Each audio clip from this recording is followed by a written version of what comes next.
Continuing with the discussion of the periodic table, we now want to talk a little more explicitly about the organization and kind of the labeling of elements on that table.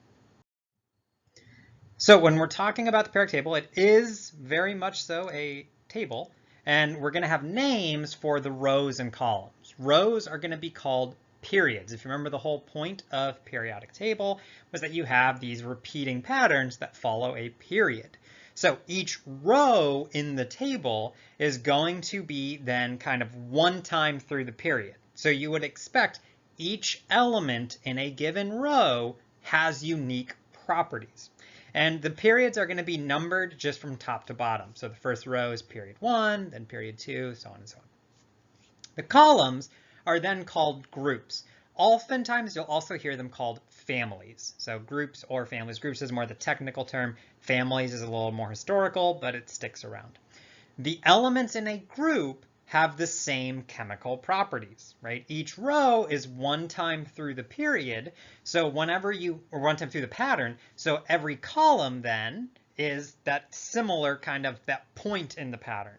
And so elements in a group have similar chemical properties. We would expect them to do similar chemical reactions, to behave in similar ways, to form similar compounds in similar ways. The groups are also numbered from left to right, going up 1, 2. There's also letters involved. So we're going to use 1A, 2A stuff. You'll poke around. There's some different numberings for groups. Some that just use numbers, some that use numbers and letters. Different types of those organizations. We're going to generally stick with one that is using 1A and A's. Whatever you're using, it's fine. But we can kind of stick with that idea. We want to be using, whenever I ask a question, I'll give you a periodic table that I'm talking about. And I want you to use that periodic table that has those labels on there. So you can see here is again a table with the explicit numbering.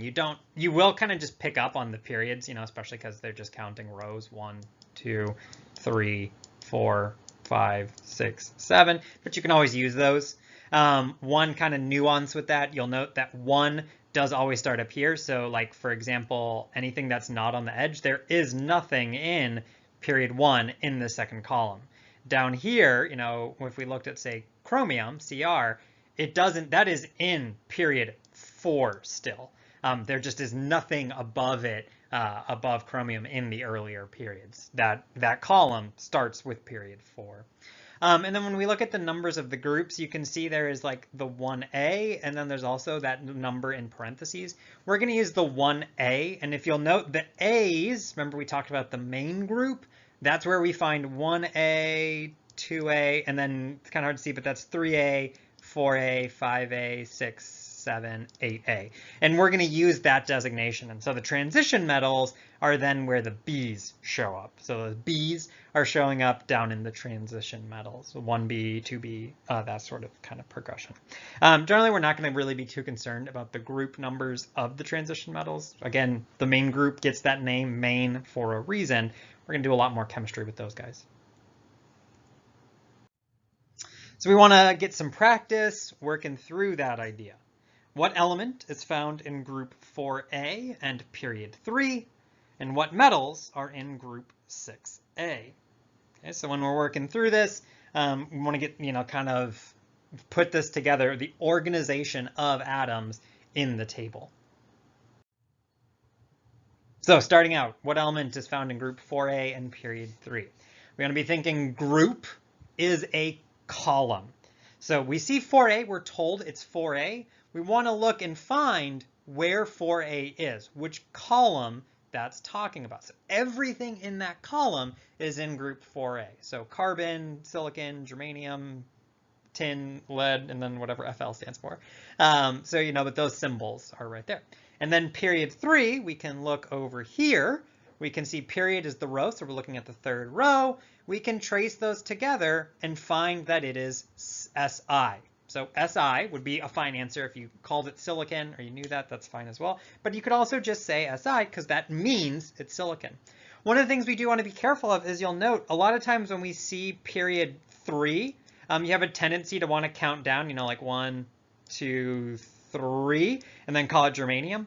But we do want to note that period 3 isn't just 3 from the top, because you can't forget that period 1 up here just has nothing. There is no element in group 4A and period 1. That just doesn't exist.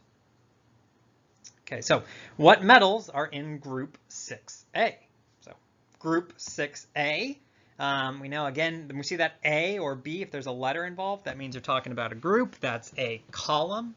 So we know we found that group. Our metals, we know in this case, there is this divider between metals and non-metals. It is that staircase. So the question is, which side are we on?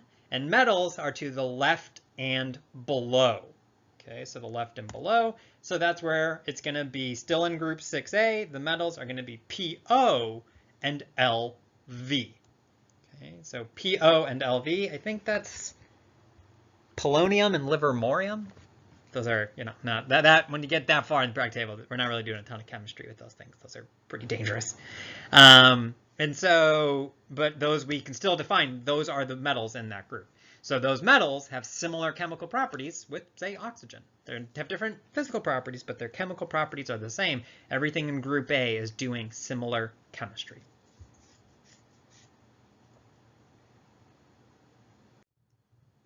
So we have those kind of systematic numbers, those ideas of having group 1A, 2A, 3A, these periods. Those are based around the idea of everybody trying to come up with a common language, a more modern common language that we can all use. Historically, a lot of groups just had special names, and those special names came from, but they predate the periodic table. It was people just kind of doing experiments of finding elements that had similar properties and grouping them all together. So historically, every single column had a common name. Now, only the ones on the edges of the periodic table have stuck around.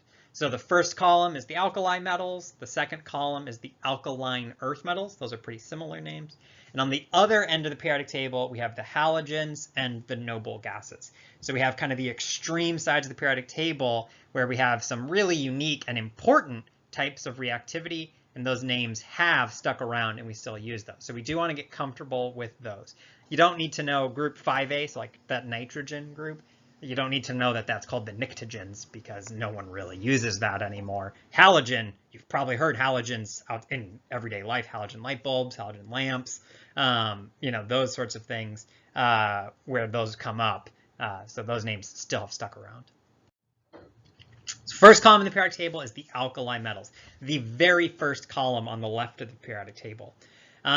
These are defined, they're all metals, as the name implies. They are all very soft. So for example, this person is cutting potassium with a handsaw. That's really uncommon for metals. If you think of like iron, you can't just cut it with a handsaw. This is also like a pretty big chunk of potassium that this person is cutting. Very relatively soft. They are also importantly extremely reactive. Any of these metals, when you put them in water, here you can see an example, when they get in water, they create a lot of hydrogen gas and so much heat that they then also, the hydrogen gas they create spontaneously lights on fire just from all the heat produced from the reaction. So, really, really aggressive reactions with water, really, really highly reactive. That's one of the reasons why their name has stuck around, because you can do a lot of chemistry with these things. But they are still all metals. They have all the properties of metals. They're just additionally very, very soft and very, very reactive.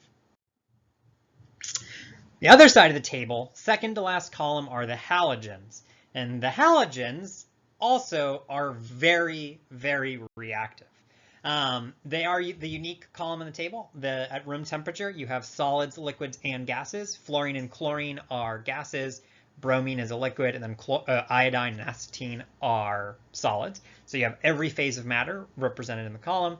They are also characterized by extremely high levels of reactivity. In their elemental form, they're extremely dangerous. And things like halogen lamps and other applications, they're in compounds that they're reacted with other elements. But chlorine is used to, say, kill things. So we use it to disinfect pools because it kills things in those pools, right? It kills the living things that are in those pools, and that's how you disinfect it. When it comes to, you can't use it on a human because it would disinfect the things inside the human and kill those things. So really, really dangerous in their elemental form. They're very, very reactive. And so we do use them for those. You can do a lot of chemistry with them. That's, again, why the name has stuck around. Last thing we talk about is the noble gases. This is the very last column on the right of the periodic table.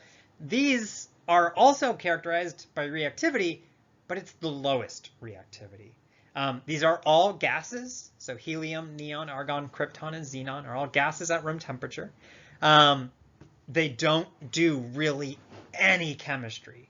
Argon, krypton, and xenon, you can get kind of crazy and do a little bit of chemistry with them, but for the most part, these things really don't undergo chemical reactions. And while that's not useful if you want to make new compounds with new properties, this has its own unique purposes. So for example, blimps, balloons, we use helium in those because it's a really low density gas. It floats, and importantly, it's not reactive, so it won't light on fire.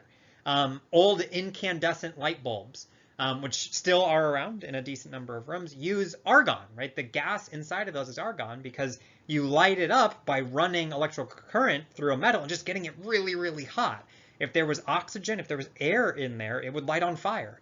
But because you fill it with these non-reactive gases, they don't light on fire. So they don't do chemistry. So these are really, really useful in instances where you don't want a chemical reaction to happen. You can use these gases. So like saying a blimp, you don't want it to light on fire because that would really limit its ability as a blimp. So we want to keep it non-reactive. We use noble gases for those purposes. Participation 6-4, question 3. 3 parts to it. A, what alkali metal is in period 2? B, what halogen is in period 3? C, what noble gas is in period 1? Third question on participation 6-4, due Thursday, June 4th at 11:59 p.m. over on Blackboard. Link to the assignment is right below the links to these videos. Again, what alkali metal is in period 2? What halogen is in period 3? And what noble gas is in period 1? So all three of those questions, three of those parts to question 3. Again, there's a periodic table here on the slide, and then there's also one in the additional resources folder at the bottom of the module 2 page, which will be useful and or necessary to answer this question.